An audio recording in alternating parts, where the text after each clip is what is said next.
ನಮಸ್ಕಾರ. ನಾನು ಲಿಂಗರಾಜ್ ಧಾರವಾಡ. ಜನಕನ್ನಡ ವಾಹಿನಿಗೆ ಸ್ವಾಗತ. ಹುಬ್ಬಳ್ಳಿಯ ಬಸವ ಕೇಂದ್ರ ಗೋಕುಲ್ ರಸ್ತೆ ಇವರು ಒಂದು ತಿಂಗಳಾದ್ಯಂತ ಜರುಗಿದ ಲಿಂಗಾಯತ ಧರ್ಮ ದರ್ಶನ ಪ್ರವಚನ ಮಂಗಲೋತ್ಸವ ಕಾರ್ಯಕ್ರಮ ಜರುಗಿತು. ಕಾರ್ಯಕ್ರಮದ ಅಧ್ಯಕ್ಷತೆಯನ್ನು ಸಾನ್ನಿಧ್ಯವನ್ನು ಪೂಜ್ಯ ಶ್ರೀ ಗುರುಮಹಾಂತ ಸ್ವಾಮಿಗಳು ವಿಜಯ ಮಹಾಂತೇಶ್ವರ ಸಂಸ್ಥಾನ ಮಠ ಇಳಕಲ್ ಇವರು ವಹಿಸಿದ್ದರು. ಮುಖ್ಯ ಅತಿಥಿಗಳಾಗಿ ಮೋಹನ್ ಲಿಂಬಿಕಾಯಿ ಮಾಜಿ ವಿಧಾನ ಪರಿಷತ್ ಸದಸ್ಯರು ಹುಬ್ಬಳ್ಳಿಯವರು ಆಗಮಿಸಿದರು. ಪ್ರವಚನ ಸಮಾರೋಪವನ್ನು ಶ್ರೀ ಶಶಿಧರ್ ಕರ್ವೀರ್ ಶೆಟ್ಟರ್ ಅನುಭಾವಿಗಳು ಶ್ರೀ ಗುರು ಬಸವ ಮಂಟಪ ಹುಬ್ಬಳ್ಳಿಯವರು ವಹಿಸಿದ್ದರು. ಸಭೆಯ ಅಧ್ಯಕ್ಷತೆಯನ್ನು ಪ್ರೊಫೆಸರ್ ಜಿ.ಬಿ. ಹಳ್ಯಾಳ್ ಅಧ್ಯಕ್ಷರು ಬಸವ ಕೇಂದ್ರ ಹುಬ್ಬಳ್ಳಿ ವಹಿಸಿದ್ದರು. ಹಾಗೂ ಕಾರ್ಯಕ್ರಮದಲ್ಲಿ ಕಾರ್ಯಾಧ್ಯಕ್ಷರಾದ ಎಸ್.ವಿ. ಪಟ್ಟಣಶೆಟ್ಟಿ ಹಾಗೂ ಕಾರ್ಯದರ್ಶಿಗಳಾದ ಡಾಕ್ಟರ್ ಪ್ರಕಾಶ್ ಮುನ್ನಳ್ಳಿ ಉಪಸ್ಥಿತರಿದ್ದರು. ಈ ಕಾರ್ಯಕ್ರಮದಲ್ಲಿ ಡಾಕ್ಟರ್ ಸ್ನೇಹಾ ಬೂಸ್ನೂರ್ಮಠ್ ಅವರು ಬರೆದಂತಹ ಸೂಜಿ ಕಾಯಕದ ಶರಣ ಶಿವಶಿಂಪಿಗ ಶಂಕರ ದಾಸಿಮಯ್ಯನವರು ಎಂಬ ಪುಸ್ತಕವನ್ನು ಗುರು ಮಹಾಂತ ಸ್ವಾಮೀಜಿಗಳು ಉದ್ಘಾಟಿಸಿದರು. ದಯವಿಟ್ಟು ಜನಕನ್ನಡ ವಾಹಿನಿಯನ್ನು ಸಬ್ಸ್ಕ್ರೈಬ್ ಮಾಡಿ ಪ್ರೋತ್ಸಾಹಿಸಿ ಎಂದು ಕೇಳಿಕೊಳ್ಳುತ್ತೇನೆ. ಇದೇ ರೀತಿಯ ಸುದ್ದಿಗಾಗಿ ದಯವಿಟ್ಟು ಜನಕನ್ನಡ ವಾಹಿನಿಯನ್ನು ಸಬ್ಸ್ಕ್ರೈಬ್ ಮಾಡಿ. ಧನ್ಯವಾದಗಳು. ನಮಸ್ಕಾರ. ಶರಣಾರ್ಥಿ. ಮುಗಿದಿತ್ತು, ಆದರೂ ಕೂಡ ಮತ್ತೊಮ್ಮೆ ರಿಪಿಟೇಷನ್ ಮಾಡಿದ್ದೀವಿ. ಈ ವರ್ಷ ಅಷ್ಟಾವರಣ ಪಂಚಾಚಾರ ಕುರಿತು ಒಂದು ತಿಂಗಳ ಪರ್ಯಂತರ ನಮ್ಮ ಶಶಿಧರ್ ಕರ್ವೀರ್ ಶೆಟ್ಟರು ನಮಗೆಲ್ಲ ಅನುಭವವನ್ನು ಉಣಿಸಿದ್ದಾರೆ. ಈ ಒಂದು ಕಾರ್ಯಕ್ರಮದ ದಿವ್ಯ ನಮ್ಮ ಕರೆಗೆ ಹೋಗೊಟ್ಟು ಅರಿಯಲಿಕ್ಕೆ ಸುಲಭೋಪಾಯದಿಂದ ಎದುರಿಟ್ಟು ಬಾಯಸ್ಥಳಕ್ಕೆ ಕೊಡುವ ಹಾಗೆ ದಾಯದೋರಿ ಸಮಸ್ತ ಭಕ್ತ ನಿಕಾಯವನ್ನು ಪಾವನವು ಮಾಡಿದ ರಾಯಪೂರ್ವಾಚಾರ್ಯ ಸಂಘದ ಬಸವ ಶರಣಾರ್ಥಿ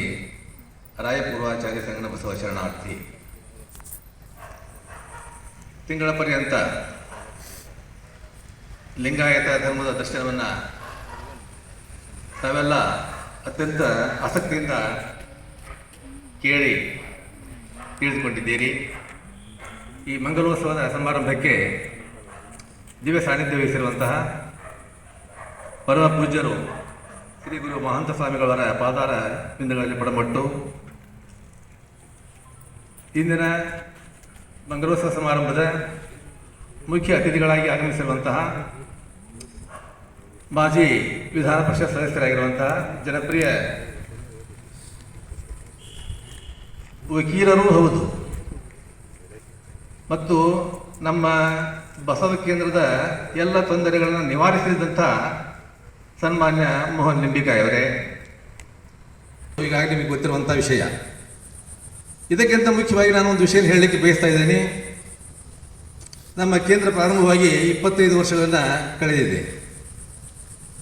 ಪ್ರಾರಂಭದ ದಿಶೆಯಲ್ಲಿ 3-4 ವರ್ಷ ಸ್ವಲ್ಪ ತೊಂದರೆಯನ್ನು ಈಡಾಗಿ ಅದು ತನ್ನ ಕಾರ್ಯಚಟುವಟಿಕೆಯನ್ನು ಸ್ಥಗಿತಗೊಳಿಸಿತ್ತು. ನಂತರ ಡಾಕ್ಟರ್ ವಿ ಶಿರೂರ್ ಅವರ ಅಧ್ಯಕ್ಷತೆಯಲ್ಲಿ ಸುಮಾರು 14-15 ವರ್ಷ ಅತ್ಯಂತ ಕ್ರಿಯಾಶೀಲವಾಗಿ ಬಸವ ಕೇಂದ್ರ ಎಲ್ಲ ಕಾರ್ಯಕ್ರಮವನ್ನು ಮಾಡ್ತಾ ಬಂದ ತಾವೆಲ್ಲ ನೋಡಿದ್ದೀರಿ. ಈಗ ನಮ್ಮ ಪ್ರೊಫೆಸರ್ ಜಿ.ಬಿ. ಹಳ್ಯಾಳ್ ಅವರ ಅಧ್ಯಕ್ಷತೆಯಲ್ಲಿ ಹಿಂದೆ ಮಾಡಿದಂಥ ಕಾರ್ಯಗಳಿಗಿಂತಲೂ ವಿಶಿಷ್ಟವಾದ ಕಾರ್ಯವನ್ನು ಮಾಡಲಿಕ್ಕೆ ಅವರು ಪ್ರಯತ್ನ ಪಟ್ಟಿದ್ದಾರೆ. ಅದಕ್ಕೆ ನಾವೆಲ್ಲ ಬೆನ್ನೆಲುಬಾಗಿ ನಿಂತ್ಕೊಂಡಿದ್ದೇವೆ. ತಮ್ಮೆಲ್ಲರ ಸಹಾಯ ಸಹಕಾರ ಅವರಿಂದಲೇ ಈ ಒಂದು ಬಸವ ಕೇಂದ್ರ ಅತ್ಯಂತ ಕ್ರಿಯಾಶೀಲವಾಗಿ ಕೆಲಸ ಮಾಡ್ತಾ ಇದನ್ನು ಕೇಳಿ ಬಹಳ ಸಂತೋಷ ಆಗ್ತಾ ಇದೆ. ಶರಣಗೋಷ್ಠಿ, ಪ್ರತಿ ತಿಂಗಳು ಶರಣ ಜಯಂತಿ, ಇದೇ ಪ್ರಕಾರವಾಗಿ ನಾವು ಬೇರೆ ಬೇರೆ ಕಾರ್ಯಕ್ರಮ ಮಾಡ್ತಾ ಇದ್ದೀವಿ. ಅದರಲ್ಲಿ ಅತಿ ಮುಖ್ಯವಾಗಿರುವಂತಹದ್ದು, ನೀವೆಲ್ಲ ಕೇಳುವಂತಹದ್ದು, ನೀವೆಲ್ಲ ನೋಡುವಂತಹದ್ದು ತಿಂಗಳ ಪರ್ಯಂತ ಪ್ರವಚನ. ನಮ್ಮ ಬಸವ ಕೇಂದ್ರದ ಸುದೈವವೇನು, ನಮ್ಮ ಶಶಿಧರ್ ಕರ್ವೀರ್ ಶೆಟ್ಟರು ನಮಗೆ ಲಿಂಗಾಯತ ಧರ್ಮದ ತತ್ವಗಳೆಲ್ಲವನ್ನು ಅತ್ಯಂತ ಸರಳವಾಗಿ ನಿಮಗೆಲ್ಲ ಗೊತ್ತಿರುವಂತೆ ಏರ್ಪಡಿಸಿದರು. ಮೊನ್ನೆ ನಿಮಗೆಲ್ಲ ಗೊತ್ತಿರುವಂತೆ ನಮ್ಮ ಹುಬ್ಬಳ್ಳಿ ನಗರದ ಕಮಿಷನರು ಮತ್ತು ರವೀಶ್ ಅವರು ಕರ್ಕೊಂಡು ಬಂದು ಒಳ್ಳೆಯ ಉಪನ್ಯಾಸವನ್ನು ನಡೆಸಿದ್ದಾರೆ. ತಮಗೆಲ್ಲ ಗೊತ್ತಿರುವಂತಹದ್ದು. ಆ ಯುವ ಘಟಕ ಮುಂದೆ ಜವಾಬ್ದಾರಿಯನ್ನು ವಹಿಸಿಕೊಳ್ಳುವ ಸಲುವಾಗಿ ತರಬೇತಿಯನ್ನು ನಾವು ಈಗ ಕೊಡ್ತಾ ಇದ್ದೇವೆ. ನಾವು ವಯಸ್ಸಾದಂಥ ಜನ ಇನ್ನು ಮೇಲೆ ನಾವು ಮುದುಕರು ಸರ್ಕಂತೇವೆ. ಆ ಯುವ ಘಟಕಕ್ಕೆ ಈ ಜವಾಬ್ದಾರಿಯನ್ನು ಕೊಡಲಿಕ್ಕೆ ನಾವು ಮನಸ್ಸು ಮಾಡ್ತಾ ಇದ್ದೀವಿ. ಅಷ್ಟೇ ಅಲ್ಲ, ಆ ಯುವ ಘಟಕದ ಮೂಲಕವಾಗಿ ಇವೆಲ್ಲ ಕಾರ್ಯಕ್ರಮ ನಡೆಯಬೇಕು.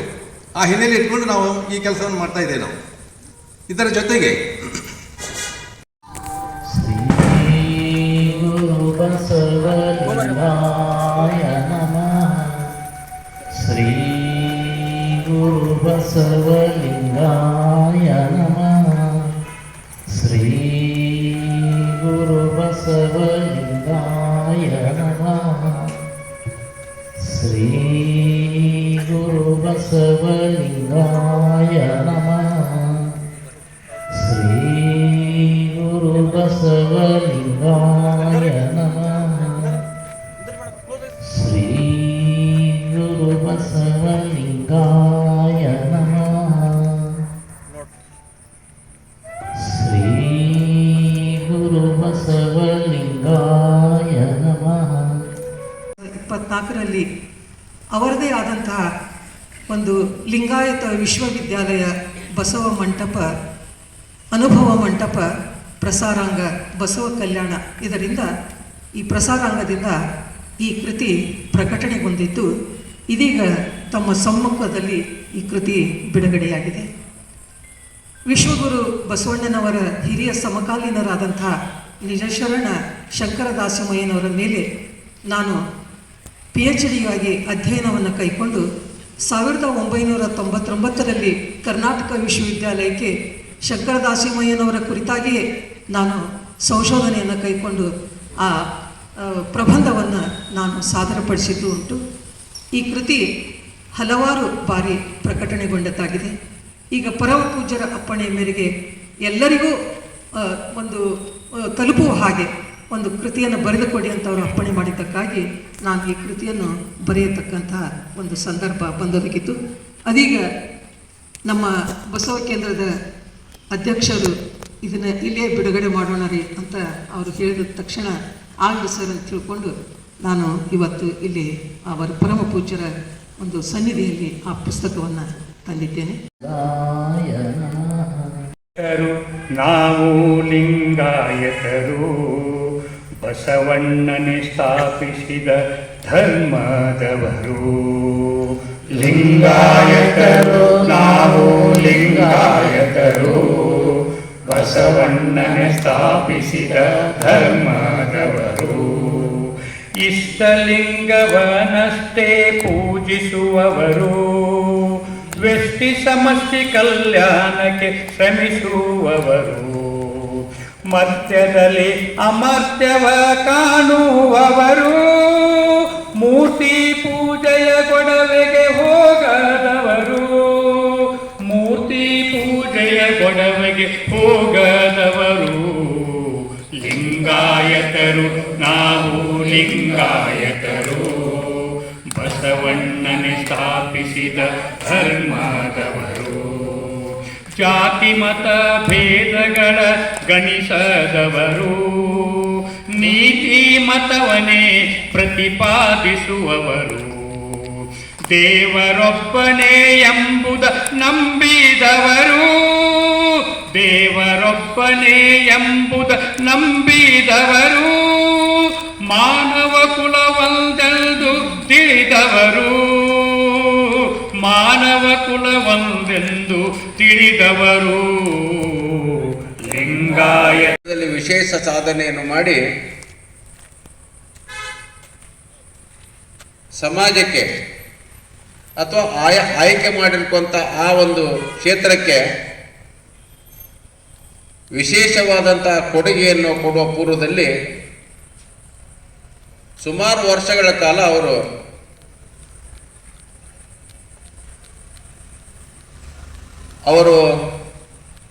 ತಪಸ್ಸನ್ನು ಮಾಡಿದರು. 12 ವರ್ಷ, 6 ವರ್ಷ, 3 ವರ್ಷ ತಪಸ್ಸನ್ನು ಮಾಡಿದರು. ತಪಸ್ಸನ್ನು ಮಾಡಿ ಕೆಲವೊಂದು ಮೌಲ್ಯಗಳನ್ನು ನಮ್ಮ ದಿನನಿತ್ಯ ಬದುಕಿಗೆ ಬೇಕಾದಂಥ ಉಪದೇಶಗಳನ್ನು ಮಾಡಿದರು. ಆದರೆ ಬಸವಣ್ಣವರು ಮತ್ತು ಬಸವಾದಿ ಪ್ರಮತರು ಆ ಸಂದರ್ಭದ 12ನೇ ಶತಮಾನದಂಥ ಎಲ್ಲ ಶರಣರು ಯಾವುದೇ ತಪಸ್ಸುಗಳನ್ನು ಮಾಡಲಾರ್ದನ ಸಂಸಾರದಲ್ಲಿ ಇದ್ದುಕೊಂಡು ಯಾವ ರೀತಿಯಾಗಿ ನಾವು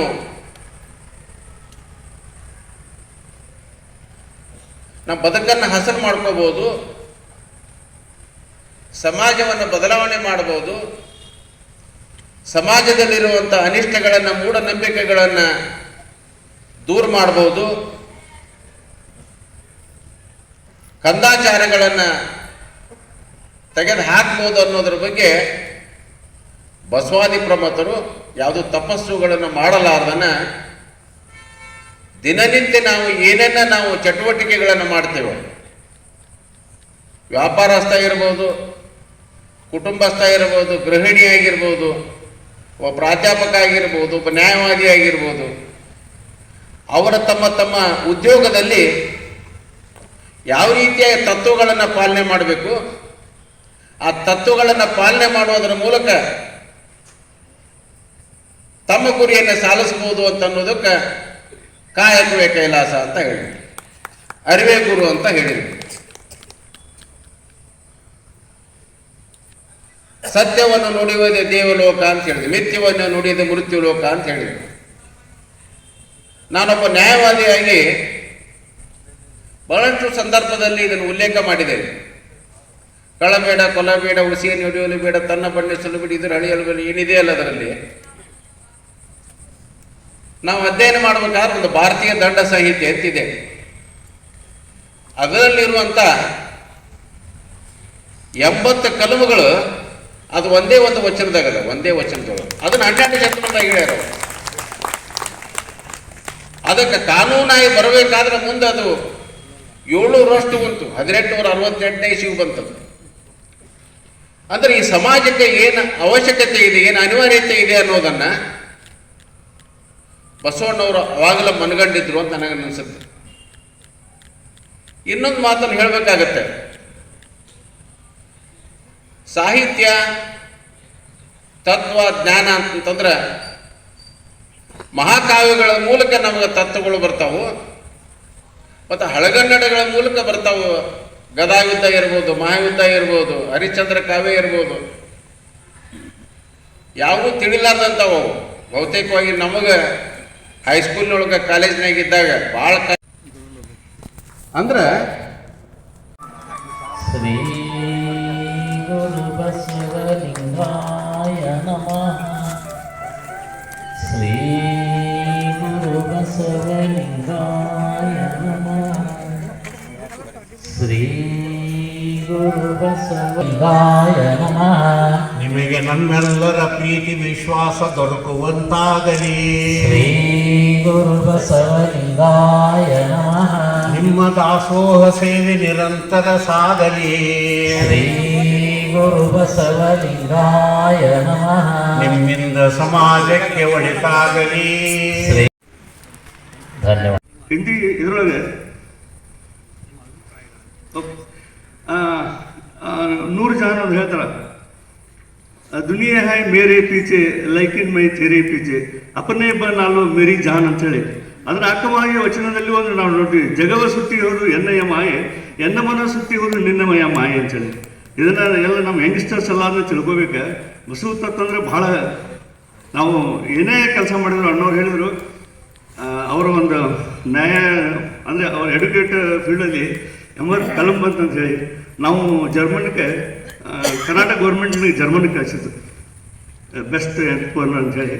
ಅಲ್ಲಿ ಹೋದಾಗ ಅಣ್ಣವ್ರು ಹೇಳಿದ್ರಲ್ಲ, ಕಳೆಬೇಡ, ಕೊಲೆಬೇಡ, ಹುಸಿಗೆ ನುಡಿಯಲೇಬೇಡ, ಈ ಒಂದು 7 ಸೂಚನೆಗಳನ್ನ ನೀವು ಪಾಲಿಸಿ. ಎಲ್ಲಿ ಇಂಟರ್ನ್ಯಾಷನಲ್ ಏನು ಸ್ಟ್ಯಾಂಡರ್ಡ್ಸ್ ಅದ ಆ ಸ್ಟ್ಯಾಂಡರ್ಡನ್ನು ನಮ್ಮ ಬಸವಣ್ಣವರು ಆ ಜರ್ಮನ್ದವ್ರು ಏನು ಬರ್ತಾರೆ ಅದಕ್ಕಿಂತ ಮೊದಲು 12ನೇ ಶತಮಾನ ಬರ್ತಾರೆ. ಇದನ್ನು ಅದಕ್ಕೆ ಎಲ್ಲರೂ ಪಾಲಿಸಲು ಸಾಧ್ಯ. ಮತ್ತು ನಮ್ಮ ಅಭಿಪ್ರಾಯ ಅಂತಂದರೆ ಅಣ್ಣವ್ರು ಹೇಳಿದರು, ಇವತ್ತು ಯುವ ಬಸವ ಕೇಂದ್ರ ಮಾಡಿದ್ದಾರೆ. ಸೊ ಇದರೊಳಗೆ ಎಲ್ಲ ಒಂದು ಇವ್ರು ಬರಲಿ ಅಂತ ನನ್ನ ಉದ್ದೇಶ. ಎಲ್ಲ 12ನೇ ಶತಮಾನ ಅಂದರೆ ಅದೊಂದು ಸುವರ್ಣ ಯುಗ.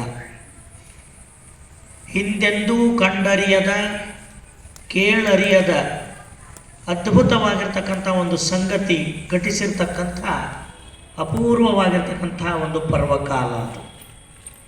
ಅದಕ್ಕೆ ಮುಖ್ಯ ಕಾರಣ ಅಂದರೆ ಲೋಹ ಚುಂಬಕದಂಥ ವ್ಯಕ್ತಿತ್ವವನ್ನುಳ್ಳ ಗುರು ಬಸವಣ್ಣನವರೇ ಕೇಂದ್ರವಾಗಿ ನಿಂತು ಇದೇ ಭಾರತ ದೇಶದ ಕರ್ನಾಟಕದ ಕಲ್ಯಾಣದ ಮುಖಾಂತರವಾಗಿ ಈ ವಿಶ್ವದಲ್ಲೆಲ್ಲ ತುಂಬಿರುವ ಅಸಂಖ್ಯ ಸಾಧಕರನ್ನು, ಸಿದ್ಧಿಪುರುಷರನ್ನು, ಅನುಭಾವಿಗಳನ್ನು, ಸಾಮಾನ್ಯರನ್ನು ಒಳಗೊಂಡು ಅನುಭವ ಮಂಟಪವೆಂಬ ವಿಶ್ವದ ಪ್ರಪ್ರಥಮ ಧಾರ್ಮಿಕ ಸಂಸತ್ತನ್ನು ರಚಿಸಿ ತನ್ಮೂಲಕವಾಗಿ ಶರಣರ ಅಂತರಂಗದ ಅನುಭಾವವನ್ನೇ ವಚನಗಳೆಂಬ ರೂಪದಲ್ಲಿ ವಿಶ್ವಕ್ಕೆಲ್ಲ ಬೆಳಕನ್ನು ಕೊಟ್ಟಿರತಕ್ಕಂಥ ಅಪೂರ್ವವಾಗಿರ್ತಕ್ಕಂಥ ಕಾಲಘಟ್ಟ ಅಂದರೆ ಅದು 12ನೆಯ ಶತಮಾನ.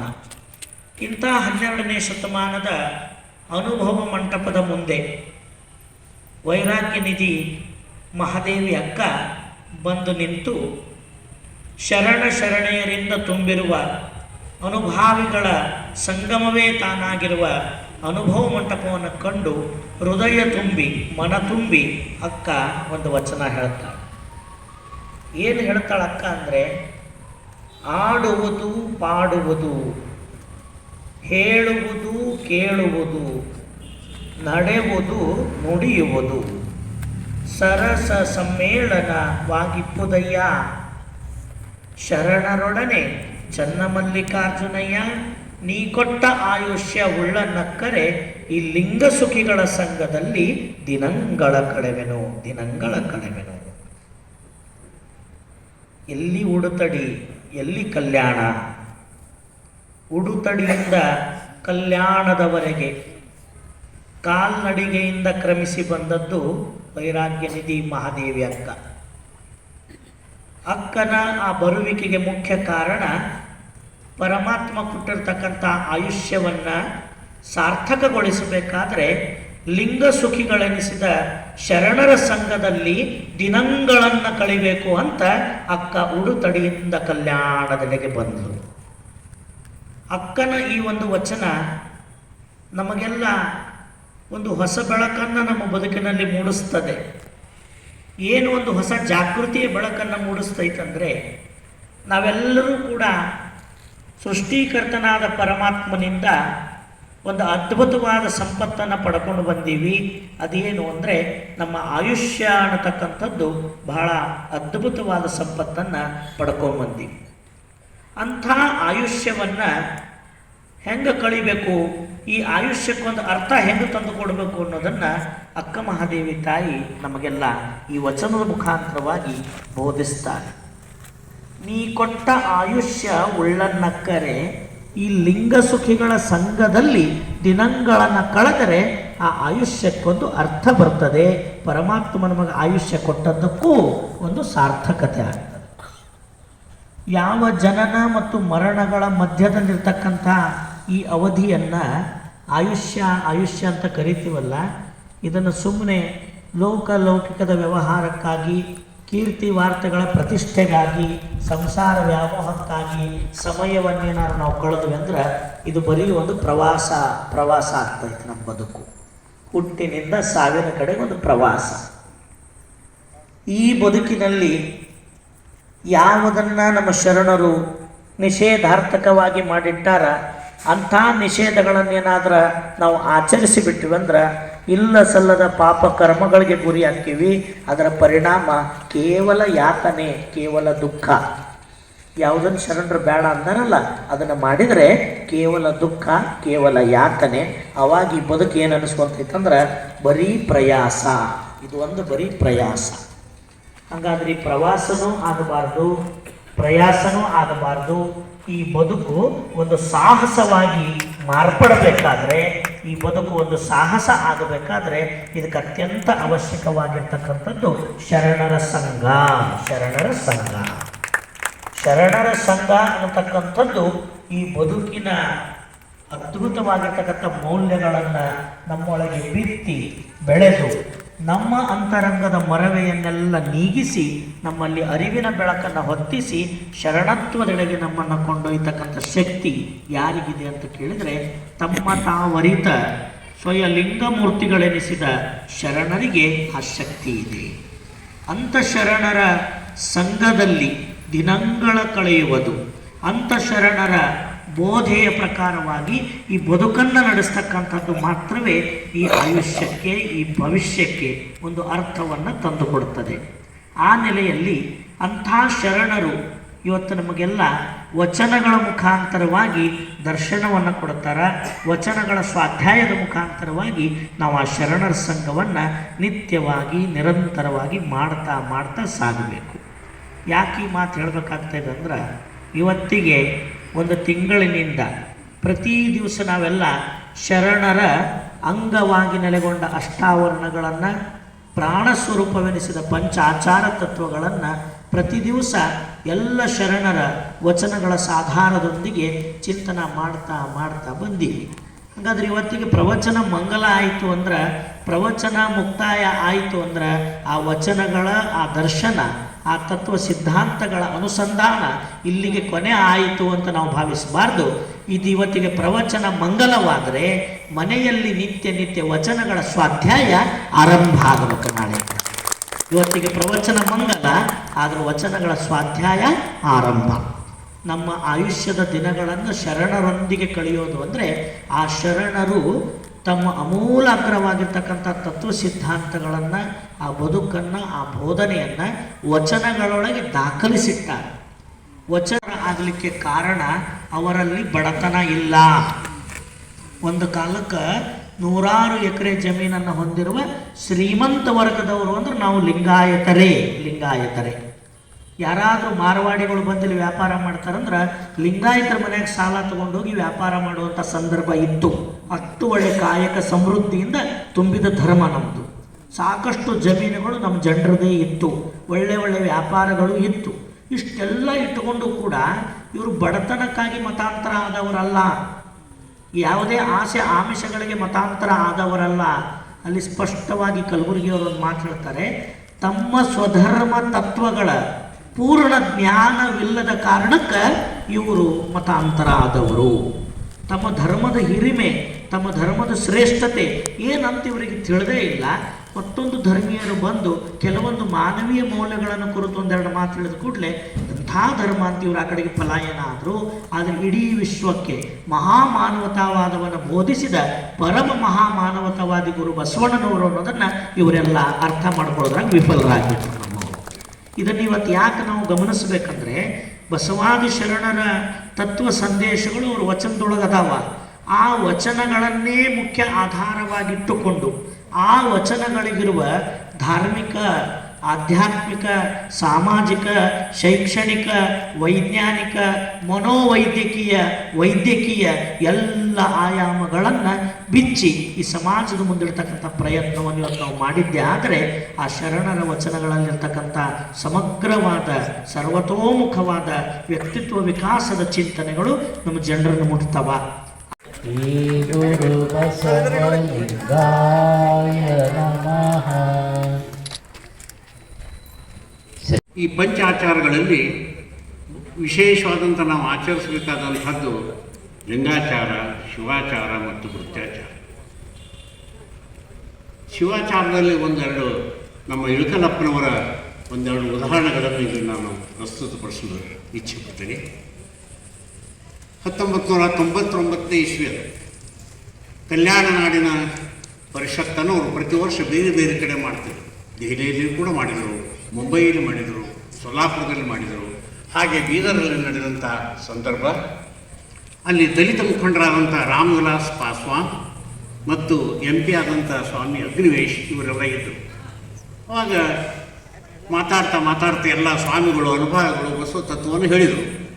ಬಸವ ತತ್ವದಲ್ಲಿ ಸಮಾನತೆ ಐತೆ, ಇಲ್ಲ ಅಸಮಾನತೆ ಇಲ್ಲ, ಹೆಣ್ಣು ಗಂಡು ಭೇದವಿಲ್ಲ, ಅಸ್ಪೃಶ್ಯವನ್ನು ಮೊಟ್ಟ ಮೊದಲಿಗೆ ತೆಗೆದು ಹಾಕಿದವರಂಥ ಬಸವಣ್ಣವರು ಇವೆಲ್ಲವುಗಳನ್ನು ಕೇಳಿದಂಥ ದಲಿತ ಮುಖಂಡರಾದಂಥ ರಾಮ್ ವಿಲಾಸ್ ಪಾಸ್ವಾನ್ ಮತ್ತು MP ಆದಂಥ ಸ್ವಾಮಿ ಅಗ್ನಿವೇಶ್ ಒಂದು ಪ್ರಶ್ನೆ ಎತ್ತಿದರು. ನೀವೆಲ್ಲ ಹೇಳ್ತೀರಿ ದಾಸಿಯ ಪುತ್ರನಾಗಲಿ ವೇಷೆಯ ಪುತ್ರನಾಗಲಿ ಲಿಂಗ ದೀಕ್ಷೆ ಆದ ಮೇಲೆ ಅವರನ್ನು ಕೂಡಲ ಸಂಗಮನೆಂಬೆ ಅಂತೇಳಿ. ಆದರೆ ಇಷ್ಟು ಮಂದಿ ಮಠಾಧೀಶರು ಕೂಡಿರಿ, ಸುಮಾರು ಒಂದು 50 ಮಂದಿ ಮಠಾಧೀಶರು ಇದ್ದರು. ನೀವು ಒಬ್ಬರಾದರೂ ದಲಿತರನ್ನು ನಿಮ್ಮ ಮಠಕ್ಕೆ ಮಾಡಿಕೊಂಡ್ರೆ ಬರೀ 5-6 ದಿನ ಹೊರತಾಗಿ ಒಬ್ಬರ ದಲಿತರನ್ನು ಮಾಡಿಕೊಂಡ್ರೆ ಹೇಗೆ ನೀವು ಬಸವ ತತ್ವವನ್ನು ಹೇಳ್ತೀನಿ, ಬರೀ ಹೇಳೋದಕ್ಕೈತೇನೆ ಬಸವ ತತ್ವ ಅನ್ನುವಂಥದ್ದನ್ನು ಸ್ವಾಮಿ ಅಗ್ನಿವೇಶ ಪ್ರಶ್ನೆ ಎತ್ತಿದ್ರು. ಯಾರಿಗೂ ಮಾತಾಡಲಿಕ್ಕೆ ಆಗಲಿಲ್ಲ. ಅಧ್ಯಕ್ಷತೆ ವಹಿಸಿದಂತಹ ಇಳಕಲ್ಲಿನ ಡಾಕ್ಟರ್ ಮಹಾಂತ ಶಿವಿಗಳು ಹೇಳಿದರು, ಇಲ್ಲ, ನಮ್ಮಲ್ಲಿ ಈ ಬಸವ ತತ್ವ ಇದು ಕೇವಲ ಹೇಳೋದಕ್ಕಿಲ್ಲ, ಆಚರಣೆಗೆಲ್ಲಿ. ನಾನು ಅಂದರೆ ಪೂಜ್ಯರು ಹೇಳ್ತಾರೋ, ಒಬ್ಬ ದಲಿತ ಯುವಕನಿಗೆ ಸಂಸ್ಕಾರ ನೀಡಿ ಆತನಿಗೆ ನನ್ನ ಒಂದು ಮಠವನ್ನು ಕೊಟ್ಟು ಅವನನ್ನು ಸ್ವಾಮಿಯನ್ನಾಗಿ ಮಾಡ್ತೀನಿ ನಾನು ಅಂತನ್ನುವಂತಹ ಪ್ರತಿಜ್ಞೆಯನ್ನು ಅವತ್ತವರು ಮಾಡ್ತಾರೆ.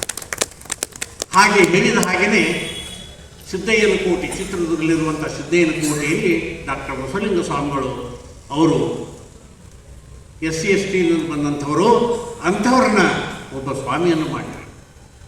ಲಿಂಗಸೂರಿನಲ್ಲಿ ಪೂಜ್ಯರ ಪೂಜಾಕ್ಕೆ ಗಂಟೆ ಹೊಡಿತಿದ್ದ ಸಿದ್ಧಲಿಂಗ ದೇವರು ಅವರನ್ನ ಪೂಜ್ಯರನ್ನಾಗಿ ಮಾಡಿ ಲಿಂಗಸೂರಿಗೆ ಲಮಾಣಿ ಇದರಿಂದ ಬಂದಂಥ ಸಿದ್ಧಲಿಂಗ ದೇವರನ್ನು ಸ್ವಾಮಿಗಳನ್ನಾಗಿ ಮಾಡಿದರು. ಹೀಗೆ ಇಳಕಲ ಶ್ರೀಗಳವರು ಆ ಶಿವಾಚಾರವನ್ನು ಬಾಯಿಗೆ ಹೇಳುವುದಲ್ಲ, ಜೊತೆಗೆ ಅವರು ತಮ್ಮ ಮಠಕ್ಕೂ ಕೂಡ ಮುಖ್ಯವಾಗಿ ಮಾಡಬೇಕು ಅಂತ ಹೇಳಿ ಅವರು ವಿಶೇಷವಾಗಿ ನನ್ನ ಹೇಳಿದರು. ರಯಾಳ್ ಸರ್, ನಮ್ಮ ಕಾರ್ಮಿಕರು ಬಸವಣ್ಣ ಅಂದ್ರೆ ಸುಧಾರಕರು, ಬಸವಣ್ಣ ಅಂದ್ರೆ ಮಹಾತ್ಮರು. 12ನೇ ಶತಮಾನದಲ್ಲಿ ಬಸವಣ್ಣರನ್ನೊಬ್ಬರು ಹಿಂಗೆ ಆಗಿ ಹೋದ್ರು ಅನ್ನೋಂಥ ಕಲ್ಪನೆ ಇದ್ದಿದ್ದಿಲ್ಲ. ಒಟ್ಟು ಬಸವನಾಮಸ್ಮರಣೆ ಮಾಡಿರಿ ನಿಮಗೆಲ್ಲ ಕಲ್ಯಾಣ ಆಗತ್ತೆ. ಇವತ್ತಿಗೆ ಆದರೂ ಕೂಡ ಯಾವ್ದಾದ್ರು ದೊಡ್ಡ ಕಾರ್ಯಕ್ರಮ ಆದ್ರೆ, ಪಟ್ಟಾಧಿಕಾರ ಆದ್ರೆ, ಯಾರು ಆದ್ರೆ ಬಸವ ಪುರಾಣ ಹಚ್ಚಿರ್ತಾರೆ. ಬಸವ ಪುರಾಣ ಹಚ್ಚಿಬಿಟ್ರೆ ಭಯಂಕರ ವೈಭವದಿಂದ ನಡೀತೈತಿ. ಅಂಥವೆಲ್ಲ ದಾಸೋಹ ನಡೀತೈತಿ, ಎಲ್ಲ ನಡೀತೈತಿ. ಅದ್ರ ಮೇಲೆ ಒಂದು ವಿಶ್ವಾಸ. ಹಾಗೆ ಎಲ್ಲೇ ಬಸವ ಪುರಾಣ ಹಚ್ಚಿದ್ರು ಕೂಡ, ಯಾವ ಕಾರ್ಯಕ್ರಮ ಮಾಡಿದ್ರು ಬಸವ ಪುರಾಣ ಹಚ್ಚಿಬಿಟ್ರೆ ವೈಭವದಿಂದ ನಡೀತೈತೆ. ಅದೊಂದು ಬಸವ ಶಕ್ತಿ. ಅದಕ್ಕಾಗಿ ಬಸವಣ್ಣವ್ರು ಅಂತಂದರೆ ಮಹಾ ತಪಸ್ವಿಗಳವರು. ಈ ಕಿರೀಟ ಹಾಕ್ಯಾರೋ ಅವ್ರು ಮಂತ್ರಿ ಇದ್ರು, ಮಹಾಮಂತ್ರಿ ಇದ್ರು ಅಂತಲ್ಲ, ಅವರು ತಪಸ್ವಿಗಳು.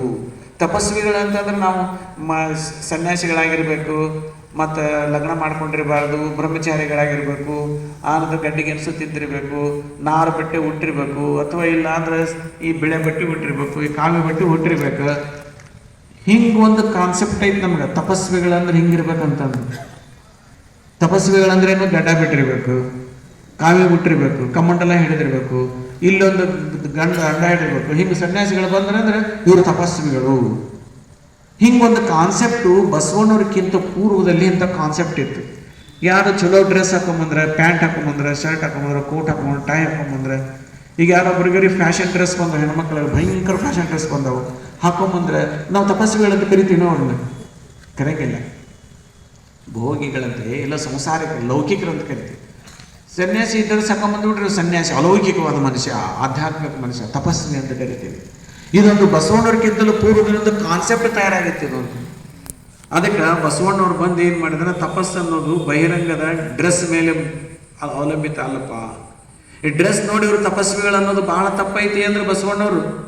ಕಾವಿ ಡ್ರೆಸ್ ನೋಡೋ ತಪಸ್ವಿಗಳು ಅನ್ನೋದು ಎಲ್ಲ ಶಿಸ್ತಾಗಿ ಕಂಠಮಲ ಇದು ಶಿಸ್ತಾಗಿ ಬಂಗಾರ ಸಾಮಾನು ಹಾಕೊಂಡು, ಶಿಸ್ತಾಗಿ ಚಲೋ ಸೀರೆ ಉಟ್ಕೊಂಡು, ಶಿಸ್ತಾಗಿ ನೀವು ಕೋಟು ಪ್ಯಾಂಟ್ ಹಾಕೊಂಬಂದ್ರೆ ಇವ್ರು ತಪಸ್ವಿಗಳಲ್ಲ ಅನ್ನೋದು. ಹಿಂಗೆ ರಿಜೆಕ್ಷನ್ ಇದು ಅಲ್ಲ ಅಂದರು. ಬಹಿರಂಗದ ಬಟ್ಟೆಗಳ ಮೇಲಿಂದ್ರ ಈ ಮನುಷ್ಯ ತಪಸ್ವಿ ಅದಾನೇ ಅಲ್ಲ ಅನ್ನೋದನ್ನ ನಾವು ತೀರ್ಮಾನ ಮಾಡಬಾರ್ದು. ಇದು ತಪ್ಪೈತಿ. ಈ ತಪಸ್ವಿ ಅನ್ನುವಂಥ ಕಾನ್ಸೆಪ್ಟ್ ಏನೈತಲ್ಲ, ಬಹಿರಂಗದ ವೇಷದ ಮೇಲೆ ನಿಂತಿಲ್ಲ, ಇದು ಅಂತರಂಗದ ಸತ್ವದ ಮೇಲೆ ನಿಂತತಿ ಅನ್ನೋದನ್ನ ಈ ಜಗತ್ತಿನಲ್ಲಿ ತೋರಿಸಿಕೊಟ್ಟಂಥವ್ರು ಬಸವಣ್ಣವರು. ಬಸವಣ್ಣವರು ರಾಜ ಪೋಷಾಕಗಳನ್ನು ಹಾಕೊಂಡಿದ್ರು. ಅವರೆಲ್ಲ ಕೈಯಾಗ ಕತ್ತೆ ಹಿಡಿದಿದ್ರು, ಕುದುರೆ ಹತ್ತಿದ್ರು, ಎಲ್ಲ ತಲೆ ಮೇಲೆ ಕಿರೀಟ ಹಿಡ್ತಿದ್ರು, ರಾಜರಾಗಿ ಬಿಡ್ತಿದ್ರು ಅವರು. ಆದ್ರೆ ಮಹಾ ತಪಸ್ವಿಗಳಾಗಿದ್ರು. ಅದಕ್ಕಾಗಿ ಅದರ ಪ್ರಕಾರ ಎಲ್ಲ ಅರಸರು, ಮಹಾದೇವ ಭೂಪಾಲ ಬಂದಿದ್ರು, ಅವ್ರ ಅರಸರು, ಹಿಂಗ ರಾಣಿಯರಿದ್ರು, ಅವರೆಲ್ಲರೂ ಮಹಾ ತಪಸ್ವಿಗಳಾಗಿದ್ರು. ಯಾಕಂತಂದ್ರೆ ಅವ್ರು ಯಾರು ಕೂಡ ಅರಮನೆ ಬಿಟ್ಟು ಹೊರಗಡೆ ಹೋಗಿಲ್ಲ. ರಾಜ್ಯ ಕಾರವಾರ ಮಾಡ್ಯಾರ. ಪ್ರಧಾನಮಂತ್ರಿ ಆಗಿದ್ರು ಬಸವಣ್ಣವರು. ಎರಡು ಹೆಂಡತಿಯರನ್ನು ಮದುವೆ ಆಗಿದ್ರು. ಹಿಂಗೆಲ್ಲ ಆದರೂ ಕೂಡ ತಪಸ್ವಿಗಳಾಗಿದ್ರು. ಈ ಕಾನ್ಸೆಪ್ಟನ್ನು ಚೇಂಜ್ ಮಾಡಿದರು ಬಸವಣ್ಣವರು. ಅದ್ಭುತ ಶಕ್ತಿ ಅವ್ರದ್ದು. ಅದಕ್ಕಾಗಿ ತಪಸ್ಸನ್ನು ಅಂತರಂಗದ ಸತ್ವದ ಮೇಲೆ ನಿಂತತಿ. ಅದಕ್ಕೆ ಈ ತಪಸ್ಸನ್ನು ಯಾರು ಆಚರಣೆ ಮಾಡಬೇಕು ಅಂತಂದ್ರೆ, ಮೊದಲು ಕೇವಲ ಮೇಲ್ವರ್ಗದವರಷ್ಟ ತಪಸ್ಸು ಮಾಡಬೇಕು ಅಂತ ಇತ್ತು. ಮೇಲ್ವರ್ಗದವರು ತಪಸ್ಸು ಮಾಡಬೇಕು, ಕೆಳವರ್ಗದವರು ತಪಸ್ಸು ಮಾಡಬಾರ್ದು, ದಲಿತರು ಶೂದ್ರಾದಂಥವ್ರು ಹೆಣ್ಮಕ್ಳಾದಂಥವ್ರು ತಪಸ್ಸು ಮಾಡಬಾರ್ದು, ಅವರು ತಪಸ್ಸು ಅನ್ನುವಂಥ ಶಾಸ್ತ್ರ ಬಂಧನ ಇತ್ತು. ಕೇವಲ ಮೇಲ್ವರ್ಗದವರಷ್ಟು ತಪಸ್ಸು ಮಾಡಬೇಕು, ಮೇಲ್ವರ್ಗದಷ್ಟು ತಪಸ್ವಿಗಳಾಗಬೇಕು, ಮೇಲ್ವರ್ಗದವರಷ್ಟು ಗೌರವಕ್ಕೆ ಪಾತ್ರ ಆಗಬೇಕು, ಕೆಳವರ್ಗದವರು ಆಗಬಾರ್ದು, ಅವ್ರಿಗೆ ಎಷ್ಟು ಮೀಸಲಾದದ್ದು ಅನ್ನೋಂಥ ಕಾನ್ಸೆಪ್ಟ್ ಬಸವಣ್ಣವ್ರಿಗಿಂತಲೂ ಪೂರ್ವದಲ್ಲಿ ಇತ್ತದು. ಅದಕ್ಕಾಗಿ ಬಸವಣ್ಣವ್ರು ಏನು ಹೇಳಿದ್ರು, ಶಾಸ್ತ್ರವನ್ನ ಆಧಾರವಾಗಿಟ್ಟುಕೊಂಡು ಹೇಳಿದ್ರು. ಅವರು ಏನು ಹೇಳಿದ್ರು, ಯತ್ರ ಜೀವ ತತ್ರ ಶಿವ, ಎಲ್ಲೇ ಜೀವ ಐತಿ ಅಲ್ಲಿ ಶಿವ ಐತಿ, ಇದಕ್ಕೆ ಶಾಸ್ತ್ರೋಕ್ತ ಐತಿ. ಅದಕ್ಕಾಗಿ ಈ ಜೀವ ಎಲ್ಲೆಲ್ಲಿ ಐತಿ ಅಲ್ಲೆಲ್ಲಿ ಶಿವ ಐತಿ.